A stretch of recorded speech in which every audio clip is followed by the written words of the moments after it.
하나님 말씀은 사무엘하 11장입니다. 오늘의 본문은 그동안 우리가 알고 있는 다윗의 이미지와는 전혀 맞지 않는 다윗에 대한 이야기를 다루고 있습니다. 하나님 마음에 합한 다윗의 모습도 아니고 사시는 만군의 여호와 앞에 당당히 서서 행동하고 있는 모습도 아니며 하나님이 버리셨다는 사울 왕조차도 다윗과 같이 그러한 일은 하지 않았던 심각한 일을 다윗이 범한 것이었습니다. 우리가 다윗 하면 알고 있는 두 가지 큰 사건과 큰 이름이 있습니다. 일반인들도 다 압니다. 그 첫 번째가 골리앗이라는 이름이고 두 번째가 밧세바라는 이름입니다. 골리앗인 경우는 다윗이 아무것도 없을 때 하나님께서 베푸셨던 큰 은혜이고, 또 밧세바라는 이름은 다윗이 얻을 것을 모든 것을 다 얻은 후에 최고의 정점 위에 있을 때 그가 하나님 앞에서 범죄했던 가장 부끄러운 또 심각한 일들을 다루고 있습니다. 그래서 다윗 하면 떠오른 두 가지 이름이 골리앗과 또 밧세바인데, 오늘은 두 번째 일은 밧세바에 대한 이야기가 오늘의 본문입니다. 하나님께서 위임해 주셨던 왕권이 여호와 앞에서 스스로 온전히 통제되지 못하고 개인의 욕구와 필요를 따라서 남용되고 있는 다윗의 모습을 보게 됩니다. 그런데 다윗의 이러한 죄의 모습은 지난날 사울이 다윗을 죽이기 위해서 휘둘렀던 그 폭력적 왕권처럼 그렇게 드러나고 있지는 않았지만 좀 더 고상하고 왕의 예를 갖추고 있으면서 도덕성과 종교적 규례에 포장되어 다윗이 죄를 범하고 있던 것이었습니다. 껍데기는 달라 보였지만 그 안의 죄에 대한 속성은 여호와 보시기에 아주 악한 일이었습니다. 그런데 문제의 심각성은 이것을 다윗이 어떻게 바라보고 있느냐는 것입니다. 다윗의 입장에서 자신의 행한 일을 스스로 바라볼 때 다윗은 백성들 앞에서 왕이라면 그 정도는 문제가 되지 않을 것 같은 잘못을 저지른 것이고, 왕이 이 정도의 예를 갖추고 이 정도의 명분 있는 절차를 밟은 것이라면 아무런 문제가 되지 않을 자신의 잘못에 대한 절차를 밟은 것이었기 때문입니다. 오늘 본문은 다윗이 범한 두 가지의 심각한 권력 남용의 문제를 다루고 있습니다. 바로 성폭행과 살인의 문제입니다. 다윗이 범한 두 가지의 문제를 어떤 다른 유화적 표현으로 돌려 말해서 될 문제는 아닙니다. 말을 아무리 완곡히 돌려서 말한다고 해서 문제가 경감되거나 없어지는 것은 아니기 때문입니다. 그런데 이것을 도덕적 관점에서 보아도 이것은 심각한 문제이지만 오늘은 우선 다윗이 행한 그 일이 여호와 보시기에 악하였다라는 오늘의 본문의 말씀처럼 영적인 관점에서 먼저 다윗의 죄를 묵상해 보아야 하겠습니다. 영적인 관점에서 본다는 것은 하나님의 시선을 통하여 나를 보는 것을 말합니다. 오늘의 본문에 나오는 다윗의 범죄함은 수개월이 지난 후 나단 선지자가 하나님의 말씀을 대언하여 다윗에게 말하여 주기 전까지는 다윗의 왕궁에서 그 누구도 다윗에게 어떠한 문제도 말한 적이 없었습니다. 그것은 아무런 문제가 되지 않고 지나간 일이었었고 누구도 다윗을 그렇게 보려 하지 않았다는 것입니다. 다윗 밑에 있던 사람들은 다윗의 범죄함을 알지 못하고 있었거나 그렇게 보려 하지 않는 사람들이 전부였습니다. 성경에서 말하고 있는 죄, 원죄라고 말하고 있는 sin은 하나님의 거룩성을 훼손한 하나님 앞에서의 죄를 말합니다. 이 sin으로 표현되는 원죄는 세상이 말하고 있는 범죄, 잘못, 즉 crime과는 근본적으로 다릅니다. 오늘은 이 두 가지 개념을 통해서 다윗의 죄를 이해하려고 합니다. 범죄, crime은 형사상의 죄를 의미하는 것으로 법을 어기는 죄를 말하고, 원죄, sin은 종교적 의미의 죄를 말합니다. 법 앞에서 문제가 된 것은 법으로 문제가 해결될 수 있습니다. 형을 받거나 보상을 해주거나 벌금을 물면 범죄한 것은 해결함을 받을 수 있습니다. 그러나 원죄는 하나님 앞에서 범한 죄이기 때문에 하나님의 거룩하심을 만족하지 못하면 죄는 해결함을 받을 수 없습니다. 크라임은 법 앞에서 법에 만족함을 주면 해결함을 받을 수 있어요. 그러나 원죄는 하나님 앞에서 하나님의 거룩함을 만족해야 되는데 누가 이 땅에서 하나님의 거룩함을 만족해 할 수 있습니까? 그렇기 때문에 원죄의 문제는 해결함을 받지 못합니다. 사단은 사람들의 죄의식을 의도적으로 신에서 크라임으로 바꾸도록 미혹을 합니다. 그것은 자신의 죄가 크라임으로 되어지면 죄는 개개인의 입장과 상황에 따라서 변호가 가능하고 자신의 능력에 따라서 스스로 책임을 질 수도 있고 또 스스로 해결할 수 있는 길이 생기기 때문입니다. 더 이상 죄의식에 사로잡힐 필요가 없게 됩니다. 우리가 범죄한 일에 대해서 해결함 받는 방법이 있잖아요. 그리고 그것은 형을 살든지 아니면 내가 돈이 있어서 벌금을 물든지 어떠한 경우라도 그것에 대해서 법적 절차를 치르면 그 죄의 문제는 다 형을 살고 나면 없어질 수 있습니다. 그렇기 때문에 죄의 문제가 사람의 능력에 따라서 차이는 있겠지만 자기 손으로 컨트롤할 수가 있는 거예요. 죄를. 범죄함이 되면. 그런데 오리지널 신 하나님 앞에서의 그 죄가 되면 이것은 해결함이 안 돼요.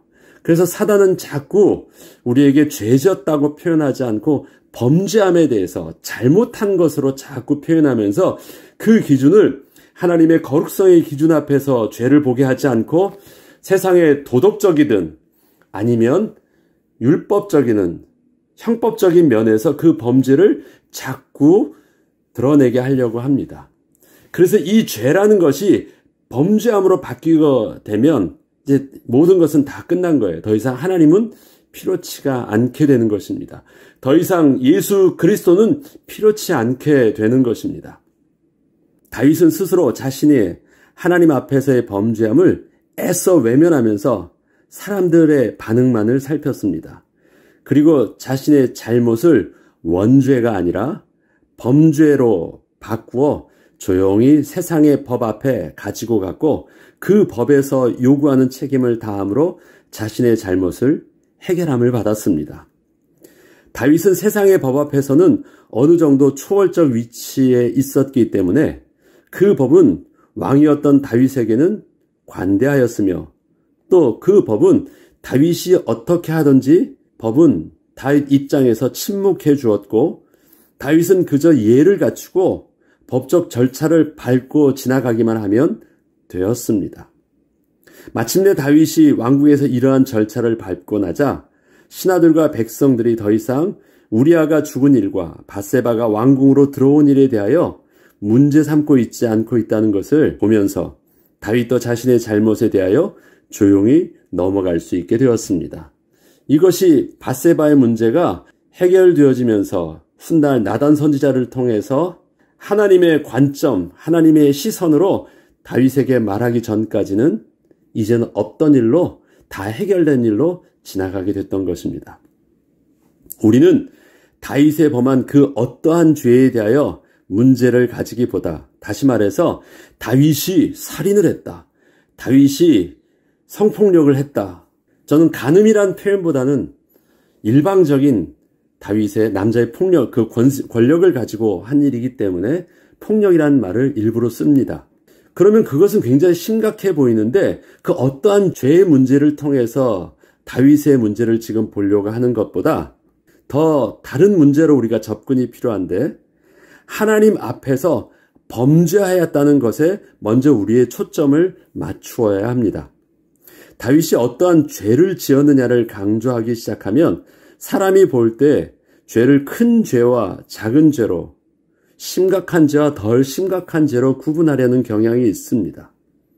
큰 죄에 비하면 작은 죄는 별것 아니라는 인식에 빠질 수 있기 때문입니다. 하나님 앞에서는 큰 죄와 작은 죄의 개념은 없습니다. 하나님의 거룩하심을 훼손하게 된다면 그것은 그대로 죄인 것입니다. 지금 큰 죄를 지어서 문제가 되는 것이 아니고 죄를 지어서 문제가 되는 것입니다. 다윗이 하나님 앞에서 죄를 지었다라는 그 인식이 필요한 거지, 다윗이 이렇게 심각한 죄를 지었다라는 그 문제가 아닌 것입니다. 다윗의 지금 심각성은 사람 볼 때도 그거는 참으로 심각하고 문제가 된다라는 의식이 아닙니다. 하나님 앞에서의 이 원죄 의식이 없다라는 것입니다. 잘못에 대한 조금 의식이 있으니까 그 절차를 밟았죠. 그것을 말하는 것이 아니라 거룩하신 하나님 앞에서의 자기 모습을 볼 수 있는 영적인 감각이 죽은 것이 문제인 것입니다. 자, 그럼 오늘 본문의 이러한 내용들을 그 베이스에 두고 본문의 내용을 한번 보겠습니다. 다윗은 예루살렘에 그대로 있더라.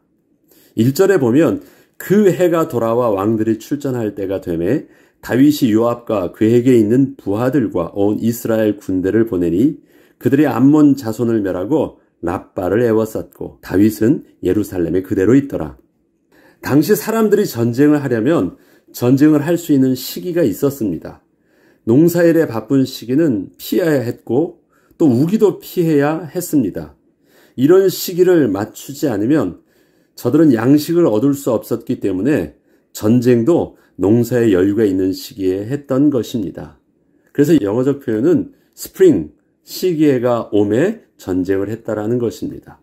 농한기와 농번기가 있는데 농번기를 피해서 농한기에 전쟁을 하는 것입니다. 이스라엘도 그동안 미뤄왔던 암몬과의 전쟁을 바로 이때 시작했습니다. 제대로 암몬과 전면전을 벌인 것이고 이것은 암몬을 정복하기 위한 아주 중요한 전쟁이었습니다. 그런데 다윗은 이 전쟁에 왕으로서 앞장을 서지 않았습니다. 당시 이스라엘의 군사력은 주위의 민족들과 비교할 때 최강이었고 거의 모든 민족은 다 정복된 상태였기에 다윗이 그렇게 직접 전장에 나가 앞장서서 싸우지 않아도 될 만큼 최고의 장수들과 부하들이 있었기 때문이었습니다. 자신의 부하들 정도면 나가서 충분히 이길 수 있었습니다. 다윗은 암몬과의 전쟁에 부하들만을 보내어 싸우게 하고 자신은 긴장조차 하지 않고 왕궁에서 한가롭게 지내고 있었습니다. 다윗은 자신이 어디로 가든지 여호와께서 이기게 하신 그 비밀을 그런데 잊고 있었습니다. 그것은 자신이 잘 싸운 것이 아니라 함께 하신 하나님께서 다윗에게 약속하신 것을 이루기 위하여 이기게 하여 주신 은혜를 다윗이 놓치고 있던 것입니다. 그래서 앞에 보면 다윗이 이러한 기도로 이젠 할 마음이 생겼고 하나님께 기도하기 시작했을 때부터 그 후에 다윗이 어디로 가든지 여호와께서 이기게 하셨다라는 것이 다윗이 하나님의 뜻을 알고 온전한 기도의 제목을 붙잡았을 때부터 일어났던 큰 변화였는데 지금 이 모습을 보면 하나님께서 이기게 하셨다라는 그 하나님의 은혜의 비밀들을 다윗은 놓치고 있다는 것입니다. 다윗이 가고 안 가고가 전쟁의 승패가 좌우되는 것이 아니었어요. 힘이 센 나라가 있으면 다윗이 가고 힘이 세지 않은 나라가 있으면 다윗이 안 가도 되고 그런 문제가 아닌 것입니다. 전쟁의 주인은 하나님의 손에 있었고 하나님이 이기게 하시면 어떠한 조건도 문제가 되지 않고 이기는 것이고 하나님이 내려놓으시면 그것은 안 되는데 그동안 그 은혜를 알고 있던 다윗이 그 은혜를 잊고 자기가 가지 않은 것입니다. 다윗이 가는 것은 전쟁에 영향을 미치기 위해서 가는 것이 아닙니다. 다윗은 자기의 직분을 온전히 감당함으로 그 책임성 위치에 서서 그 전쟁을 하나님의 전쟁으로 주관해야 되는 책임이 있었습니다. 그것을 하지 않은 것입니다. 결국 승리케 하여 주시는 은혜를 잊게 된 다윗에게 영적 위기가 찾아오게 되었습니다. 다윗이 사람을 보냈다. 이 보낸다라는 말이 계속해서 본문에 나옵니다. 그것은 다윗이 지금 왕권을 행사하고 있는 것이에요. 야, 니들끼리 가서 싸워. 전령을 보내서 야, 저 여자가 누군지 알아와. 야, 가서 그 여자 데리고 와. 그리고 가라고 해. 요압에게 편지를 띄워서 보내. 이 모든 것은 다 보낸다는 그 말에는 무엇이 있냐면 다윗이 지금 왕권을 행사하고 있는 말입니다. 이 동사 하나 속에서 여러분들이 읽다 보면 그 왕권이 하나님이 주셨던 그 은혜 가운데 잘 사용하고 있는지, 그 왕권이 자신의 욕구를 위해서 오염되어져서 스스로가 남용하고 있는지, 그 보낸다라는 동사 하나를 여러분이 계속해서 보게 되면 다윗의 권력이 어떻게 타락하고 있는지를 여러분들이 볼 수 있습니다. 지금 다윗이 사람을 보냅니다. 이것은 하나님이 주신 그 위임된 왕권을 사용하고 있는 다윗의 모습이 아닙니다. 저녁 때 다윗이 그의 침상에서 일어나 왕궁 옥상에서 거닐다가 그곳에서 보니 한 여인이 목욕을 하는데 심히 아름다워 보이는지라. 다윗이 사람을 보내 그 여인을 알아보게 하였더니 그가 아뢰되 그는 엘리암의 딸이요 햇사람 우리아의 아내 밧세바가 아니니까 하니, 다윗이 전령을 보내어 그 여자를 자기에게 데려오게 하고 그 여자가 그 부정함을 깨끗게 하였으므로 더불어 동침하며 그 여자가 자기 집으로 돌아가니라. 저녁 때 다윗이 그의 침상에서 일어났다는 것은 다윗이 업무를 보아야 할 낮에 침상에 있었다는 것입니다. 왕으로서 집중해야 할 자신의 직분에 대한 의식이 없이 나태해진 모습을 그대로 보여주고 있습니다. 밤이 아니에요. 저녁이면 이젠 왕궁에서 이젠 준비하고 잠을 자야 되는데 잠을 자지 않아요. 낮에 너무 한가롭게 침상에 있다가 저녁이 되면 이젠 잠을 자러 들어가야 되는데 저녁이 돼서 밖으로 나와요. 패턴이 바뀐 거예요. 해야 될 자기의 모습은 완전히 잃어버린 모습입니다. 그는 지금 마땅히 왕으로서 있어야 할 곳에 있지 않았고 현재 국가적으로 중대한 전쟁을 치르고 있다는 것을 의식하면서 생각해야 할 것을 생각하지 않고 있었으며 마땅히 볼 것을 보고 있지 않았으니 다른 것을 볼 수밖에 없는 장소에 가서 다른 것을 보게 되었고 그렇게 본 것 때문에 생각지 못한 생각을 하게 되었으며 지난 날이라면 전혀 상상치도 못한 일을 아주 무감각하게 육신에 이끌려 행하고 있게 되었습니다. 그의 모든 삶의 패턴, 영적인 질서, 영적인 민감함, 직분, 모든 것을 잃어버리니까 모든 것이 다 뒤죽박죽되게 된 것입니다. 다윗이 하나님이 주신 거룩한 직분을 감당치 못함으로 또 자기 위치에 있지 않게 되므로 그는 하나님 앞에서 죄를 짓게 되었습니다. 오늘 우리는 다윗의 모습 속에서 다윗이 여호와 보시기에 악하게 행하였다. 그는 여호와 보실 때 그렇게 표현한 것이고 우린 다윗에 대해서 그 어떤 핑계나 이유나 변명 없이 다윗이 하나님 앞에서 범죄하였다라는 명확한 그 인식을 가지고 다윗을 보아야 합니다. 너희는 뒤로 물러가서 그로 맞아 죽게 하라. 살인을 명령하는 것입니다. 아침이 되매 다윗이 편지를 써서 우리아의 손에 들려 요압에게 보내니 그 편지에 써서 이르기를 너희가 우리아를 맹렬한 싸움에 앞세워 두고 너희는 뒤로 물러가서 그로 맞아 죽게 하라 하였더라. 지금 앞에 우리 본문을 읽지 않았지만 본문에서는 처음부터 다윗이 우리아를 죽이려고 했던 것은 아닙니다.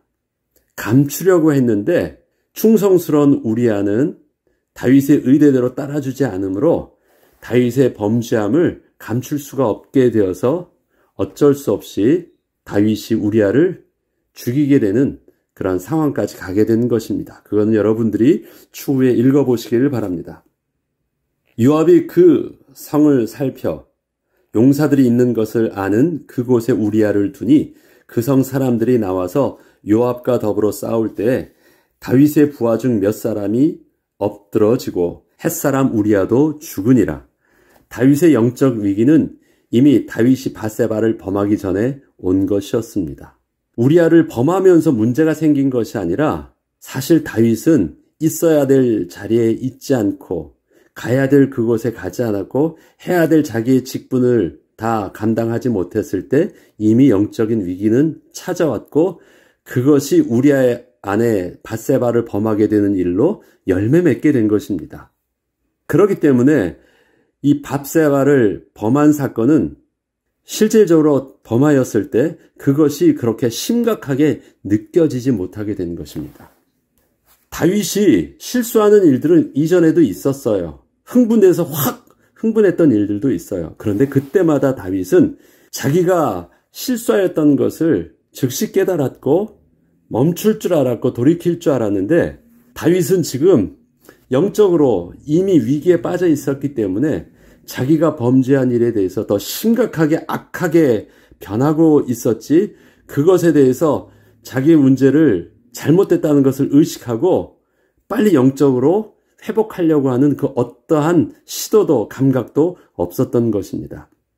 하나님에 대한 의식이 둔감해지자 지난날 사울 왕이 하나님보다 백성들의 눈을 더 두려워하고 의식해서 그렇게 행동을 했던 것처럼 다윗도 하나님의 시선보다 백성들의 시선을 더 크게 의식을 해 하나님 앞에서 자신의 잘못에 대하여 죄의식을 느끼기보다 백성들 앞에서 자신의 잘못을 감추고 해결하기에 급급하였습니다.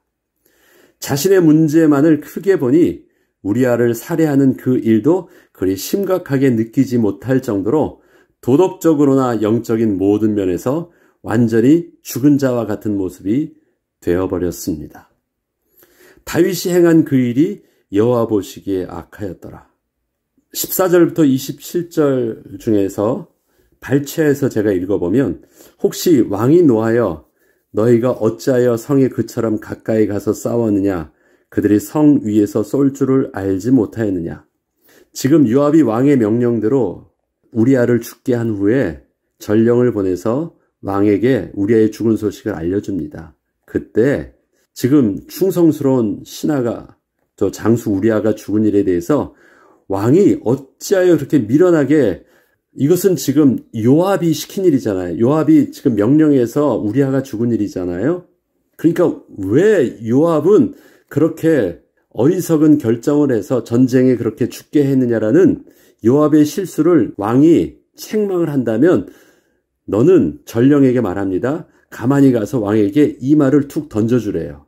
그게 어찌하여 성에 가까이 갔더냐 하시거든 내가 말하기를 왕의 종 햇사람 우리아도 죽었나이다 하라. 여러 지금 이스라엘 백성들이 죽었는데 햇사람 우리아도 죽었나이다 하라. 요압은 왜 다윗이 우리아를 그렇게 앞에 가게 했는지 왕의 마음을 알고 있는 것이에요. 그래서 요압은 다윗 왕의 그 마음대로 다윗이 묻혀야 될 피를 자기 손에 묻혀준 거예요. 다윗 왕의 의도를 정확하게 간파하고 있다라는 말을 이 한마디를 보면 알 수 있습니다. 우리아도 죽었습니다. 이게 다윗이 말하니까 그렇다면 나를 책망하지 않을 것이라는 것이에요. 그러니까 너 그냥 그렇게 가서 말면 다 왕이 아니까 그냥 그렇게만 더 전해 말을 합니다. 얼마나 요압이 똑똑하고 그 다음에 그가 가지고 있는 그 마음이 얼마나 교활한지 잘 알고 있습니다. 전령이 왕의 종 햇사람 우리아도 죽었나이다 하니 다윗이 전령에게 이르되 너는 요압에게 이같이 말하기를 이 일로 걱정하지 말라. 칼은 이 사람이나 저 사람이나 삼키느니라. 갑자기 다윗의 태도가 바뀝니다. 그래서 요압을 책망하지 않고 오히려 격려하게 됩니다. 이게 다윗의 지금 이중적인 모습을 보여줍니다. 그리고 그 속에 있는 심중에 있는 다윗의 실질적인 마음을 드러내 보여주고 있습니다. 그 성을 향하여 더욱 힘써 싸워 함락시키라 하여 너는 그를 담대히 하라 하니라. 우리아의 아내는 그 남편 우리아가 죽었음을 듣고 그의 남편을 위하여 소리내어 우니라. 그 장례를 마침에 다윗이 사람을 보내 그를 왕궁으로 데려오니 그가 아내가 되어 그에게 아들을 낳으니라. 다윗이 행한 그 일이 여호와 보시기에 악하였더라. 우리아가 죽었다는 소식은 다윗의 마음에 있던 그 불안함을 떨치게 하는 정말 기다렸던 소식이었습니다.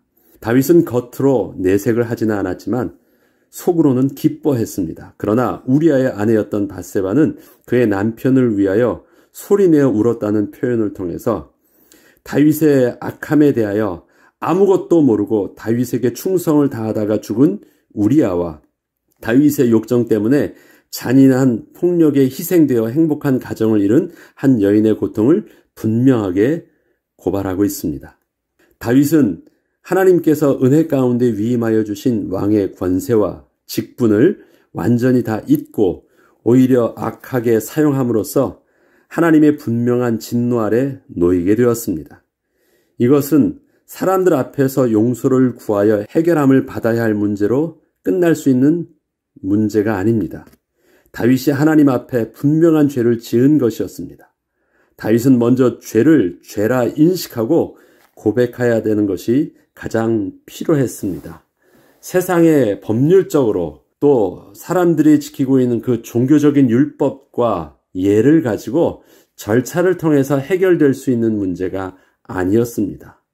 세상의 잘못은 그렇게 해결될 수 있습니다만 다윗의 심각성은 하나님 앞에 죄를 지었다라는 것이고 이것은 다윗의 손에서 해결함 받아야 될 모든 것은 떠났다라는 것을 의미합니다. 다윗은 영원한 하나님의 진노 아래 있게 된 것입니다. 하나님을 의식하는 경외함을 잃게 되면 찾아오는 영적 위기는 인간의 영적이고 도덕적인 모든 것을 마비시킵니다.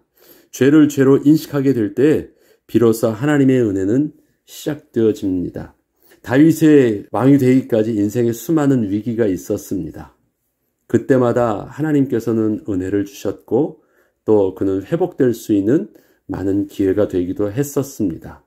그런데 그때 모든 위기와 지금 다윗이 갖는 영적인 위기는 육신적으로 보면 지난날의 그 위기가 더 심각해 보이고 더 절박해 보이고 지금은 겉으로 육신적으로 보면 아무것도 문제될 만한 위험성도 위치도 아무것도 없어요.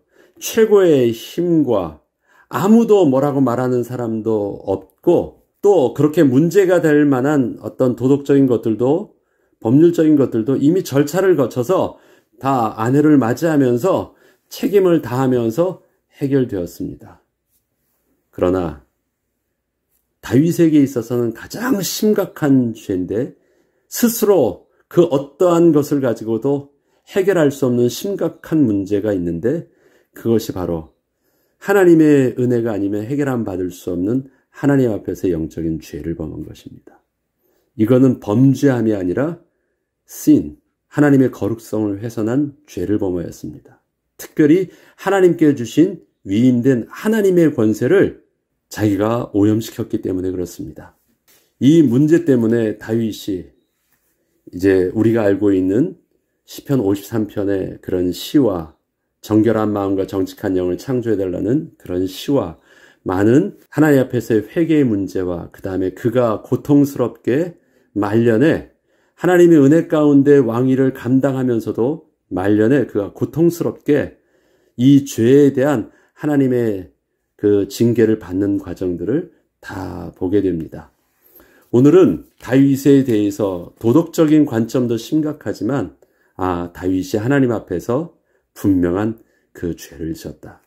그런 영적인 죄의식이 우리에게 있어서도 민감하게 살아있는 그 은혜가 하나님 앞에서 있는 것이 너무 중요함을 우리가 다시 귀한 말씀을 통해서 붙들고 또 계속해서 진행되는 다윗의 다음 이야기들을 우리가 또 다음 시간에 묵상하도록 하겠습니다. 기도하겠습니다. 하나님, 다윗은 하나님 앞에서 죄를 지었습니다. 스스로 자기를 애써 부인하고 숨기며 아닌 척하며 사람들 앞에서 죄 문제를 해결하려 하였고 다 해결한 듯 보였지만 아무것도 해결한 것은 없고 오히려 하나님의 진노는 더하였습니다. 하나님, 우리의 인생의 모습이 그렇게 하나님을 떠나서 영적인 감각과 무감각한 자가 되지 아니하도록 우리는 하나님을 경외하는 비밀이 주님이 부르시는 그날까지 멈춰지지 않게 하시고 영적으로 민감하고 죄에 대해서 민감하여서 마침내 하나님의 은혜의 보좌 앞까지 나아갈 수 있는 축복을 일평생 누리고 인도받게 하여 주옵소서. 감사드리며 우리 주 예수 그리스도 이름으로 기도합니다. 아멘.